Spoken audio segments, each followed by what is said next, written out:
రామయ్య గారి ఇల్లు ఉదయం చాలా బిజీగా ఉంటుంది. పిల్లలు చింటూ, పింకీ స్కూల్కు రెడీ అవుతుంటారు. అప్పుడే లక్ష్మీ ఆంటీ ఇంట్లోకి వస్తుంది. చేతిలో జాడు, ముఖంలో చిరునవ్వు. సరిత, ఈ నెల ఖర్చులు చాలా ఎక్కువయ్యాయి. రామయ్య, కరెంట్ బిల్, గ్యాస్, పిల్లల ఖర్చులు అన్నీ పెరిగాయి. లక్ష్మీ ఆంటీ పనిచేస్తూనే అన్నీ వింటుంది. ఆమె ముఖంలో ఆలోచన. లక్ష్మీ ఆంటీ గమనిస్తుంది. అవసరం లేకుండా వెలుగుతున్న లైట్లు, ఫ్రిడ్జ్లో పాడవుతున్న కూరగాయలు, పిల్లలు తినకుండా పడేసే ఆహారం. లక్ష్మీ ఆంటీ తనలో తానే, డబ్బు సంపాదించడం కష్టం, కాని వృధా ఆపితే చాలు. లక్ష్మీ ఆంటీ సరిత దగ్గరకు వచ్చి చెబుతుంది. అమ్మా, ఒక చిన్న ప్లాన్ చెప్తే ట్రై చేద్దామా?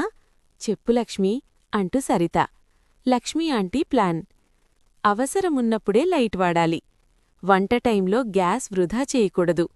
ఆహారం వృధా చేయకూడదు. పిల్లలతో కలిసి సేవింగ్ గేమ్.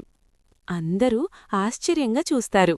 పిల్లలు లైట్ ఆఫ్ గేమ్ ఆడుతూ ఎవరు ముందుగా లైట్ ఆఫ్ చేస్తారో పోటీ. అమ్మమ్మ లైట్ ఆఫ్ చేసి దేవుడికి దండం. రామయ్య వంటయ్యాక గ్యాస్ ఆఫ్ చేయడం. లక్ష్మీ ఆంటీ నవ్వుతూ చూశారు. ఇప్పుడు ఇల్లు మారిపోయింది. అవసరంలేని లైట్లు ఆఫ్. ఆహారం వృధా లేదు. పిల్లలు కూడా బాధ్యతగా మారారు.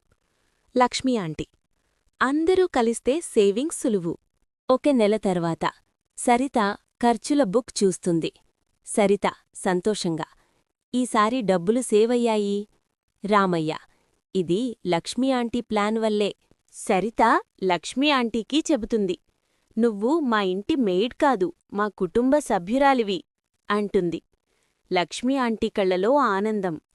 లక్ష్మీ ఆంటీ మాటలు: పెద్ద సంపాదన కాదు, చిన్న ఆలోచనలే పెద్ద సేవింగ్ ఇస్తాయి. అందరూ నవ్వుతూ ఒప్పుకుంటారు.